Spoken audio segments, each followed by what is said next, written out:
lengths the PNP is willing to go to gain power, and the fact that they don't care whose lives or life they destroy. Now, the former ambassador to USA to Jamaica. Notice I said USA to Jamaica and not Jamaica to USA, meaning he was a representative of the USA to Jamaica, not Jamaica to the USA. The former ambassador Daniel Tapia revealed in an interview on Nationwide that the PNP, and in particular the then Minister of Security, Peter Bunting, presented a dossier on Darrell Vaz. A dossier is information or a collection of information on a person, accusing them of some form of wrongdoing. Now, Mr. Tapia revealed that majority of what was in that dossier on Darrell Vaz was from his father. Douglas Vaz was minister. Darrell Vaz was younger then. However, when he got it, he said, "Oh my God, how could this person be a minister? How could this person that's so bad be a minister in Jamaica?" And so he called up all the investigative agencies, the DEA, the CIA, the FBI, and he gave them 30 days to investigate Darrell Vaz based on what was given to him by the PNP. He said at the time Peter Phillips was the lead of the PNP, and he even went to Peter Phillips. And Peter Phillips at the time gave him no good answer. And so he said, wow, we have to investigate this man.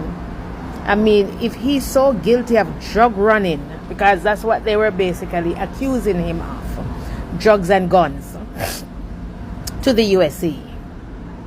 And so they wanted to know. And he said when he investigated, or when the agency came back, it was all propaganda. All propaganda. Now, I want to show you, because all of the propaganda about Darrell Vaz was started by the PNP. All of it. It was started by the PNP when Darrell Vaz first started running for office. Remember, they said he unalived a young lady whilst he was overseas. Started by the PNP, and they never stopped. And this is how the PNP destroy people's good name and people's lives. They walk around and they tell lies, and they create propagandas, and they spread these propagandas. And the press help them spread it. The media help them spread it and destroy these people's lives. The people that's in the civil groups help to spread those lies too. They don't specifically come out and say, oh, Darrell Vaz unalive, but they say, oh, it is rumored, or it is there, but it's the benefit, it's to spread it a little bit further. A lot of people don't hear it, oh, it's rumors. A lot of people don't hear that it's rumors. They only hear Darrell Vaz unalive, grape, woman, Darrell Vaz, drugs, Darrell Vaz, gun, and immediately Darrell Vaz is a pew pew man. Darrell Vaz is pushing Sino. That is what the PNP do. The PNP destroy people's life for power. And the reason they do it is because the PNP don't have the intellect. They don't have the intelligence. Even though they have doctors, they don't have the foresight. They don't have forward thinkers to sit down and come up with plan of action, timelines, and how to implement those plans, how to execute those plans. They are incapable of doing that. The PNP have always been incapable of doing that. And so this is the reason the PNP have to resort to telling lies and destroying people's name. Because Daryl Vaz was in his bed sleeping while for 30 days he was being investigated by every single investigative body in the United States. All because of what the PNP did to him. They created the propaganda and then they put all that propaganda in a dossier, which is a document. It's a document that can't be ignored. It's a document that should be rooted in facts. You want a wickeder, nastier, dirtier set of people, and them come to we and say we must vote for them when them are trying to destroy their own people. They were trying to send Daryl Vaz to prison in the dark. They were trying to do this. It's the same thing that Peter Phillips did. He went and he signed 2 MOU without even the leader of his party knowing.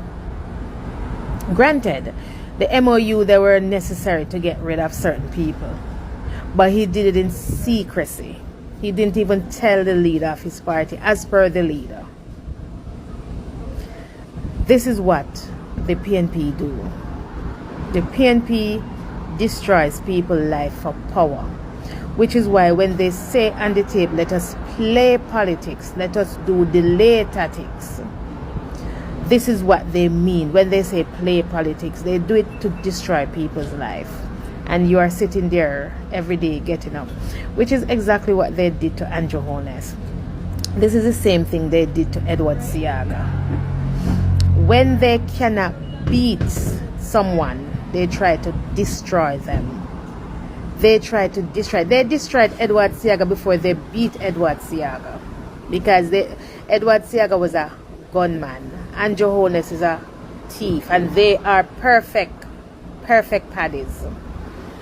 And Marco is only Mark Golding and Peter Bunting, we know, had a sweetheart deal with the PNP. They are now leaders of the PNP.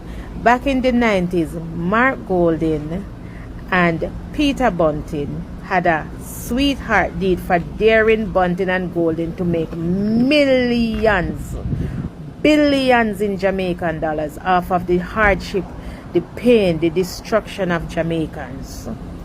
They created the largest transfer of wealth from poor people to themselves. They were able to create the largest transfer of wealth from poor people to themselves because they and their cronies benefited. And then you have loudmouth people on social media and trying to tell us that we should be voting for these people. Make it make sense, Jamaica. Make it make sense. PJ was the longest service Prime Minister of Jamaica and famously attributed the line of "I shall return," and return he did, and rape Jamaica and almost destroy Jamaica. And they want us now to take the Finsack bosses, them who destroyed Jamaica in the 90s, to now give them Jamaica again.